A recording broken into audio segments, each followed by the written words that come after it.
29 corporation ఎన్నికల్లో ఈరోజు ఫలితాలు వెలువడ్డాయి. 29 కార్పొరేషన్లో 26 స్థానాలలో మహాయుతి భారతీయ జనతా పార్టీ తోటి కలిసున్న పార్టీలు అంటే బీజేపీ ప్లస్ షిండే 26 స్థానాలలో అఖండ విజయం సాధించింది. మహా ఆగాడి పత్తా లేకుండా పోతా ఉంది. ఏదైతే బాంబేలో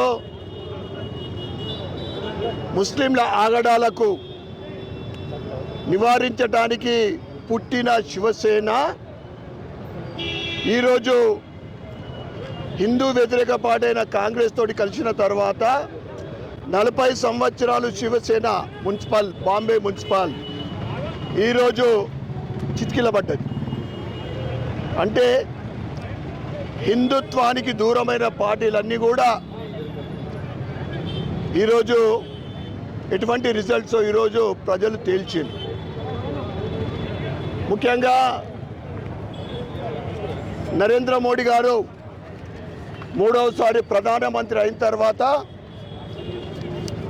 అటు హర్యానా కానీ మహారాష్ట్ర కానీ ఢిల్లీ కానీ మొన్నటి బీహార్ ఎలక్షన్లు ఈనాటి మహారాష్ట్ర మున్సిపల్ కార్పొరేషన్ ఎన్నికల్లో ఎన్డీఏ మహారాష్ట్రలో మహాయుతి అన్ని పార్టీలకు వైట్ వాష్ చేస్తూ ఉంది. ముఖ్యంగా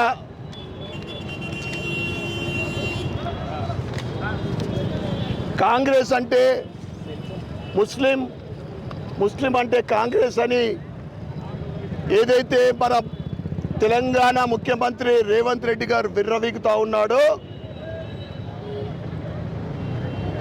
హిందువులందరూ ఏకమై నీ కాంగ్రెస్ పార్టీని తెలంగాణలో కూడా బొంద పెట్టడం ఖాయం. త్వరలోనే జరుగుతున్న తెలంగాణలోని మున్సిపల్ మరియు కార్పొరేషన్ ఎన్నికల్లో హిందువులందరూ ఏకమై ఏదైతే ఈరోజు మనము మహారాష్ట్ర కార్పొరేషన్ ఎన్నికలు చూసినామో తెలంగాణలో కూడా అదే పరిస్థితి ఏర్పడుతుంది.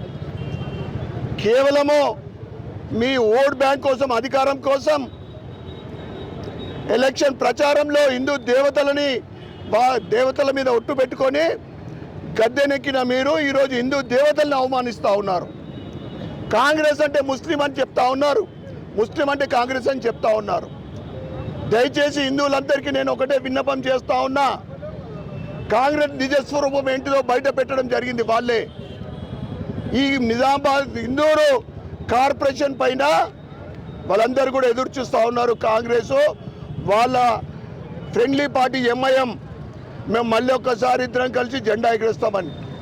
ఖచ్చితంగా నిజామాబాద్ కార్పొరేషన్ ఇందూర్ కార్పొరేషన్ పైన భారతీయ జనతా పార్టీ జెండా ఎగరేయం 100కు 100 కాదు 110% ఖాయం. కోరుతా ఉన్నాను, పెద్ద మెజార్టీ తోటి భారతీయ జనతా పార్టీ గెలిపించవలసిందిగా నా ఇందూరు ప్రజలందరికీ కూడా, హిందువులందరికీ కూడా నేను కోరుతా ఉన్నాం. ఎట్లయితే వాళ్ళు యూనిటీ అవుతా ఉన్నారో, గడ్డం పెట్టుకొని టోపులు పెట్టుకునే వాళ్ళు మనమందరం ఏకమవుదాం. లేకుంటే ఈరోజు మన పక్క దేశాల్లో ఉన్న బంగ్లాదేశ్లో ఉన్న హిందువుల పరిస్థితి ఏంటిదో మనం తెలుసుకుంటా ఉన్నాం. గత 45 రోజులలో 20 మంది హిందువులని హత్య చేయబడ్డది.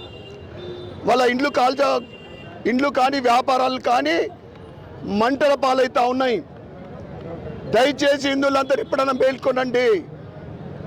గతంలో కొద్ది దూరంలో వచ్చి భారతీయ జనతా పార్టీ కొద్దిగా మిస్ అయింది.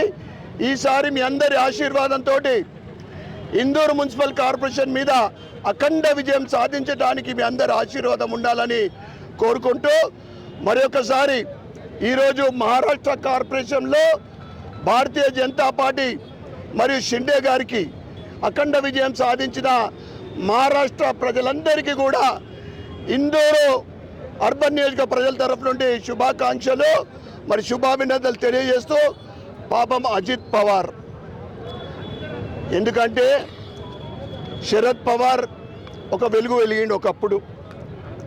చివరి రోజులలో మామూలు అవమానం కాదు. మొన్న ఎమ్మెల్యే ఎలక్షన్లో ఘోరాతి ఘోరమైన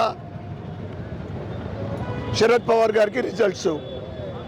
ఇప్పుడన్నా కానీ బతిమిలాడుకొని వాళ్ళ బాబాయ్ చాచా భతీజాలు కలిసిండ్రు మా యుతికే అజిత్ పవార్. కానీ ఈసారి శరద్ పవార్ తోటి కలిస్తే పాపం అజిత్ పవార్ పరిస్థితి కూడా ఘోరాతి ఘోరమైంది.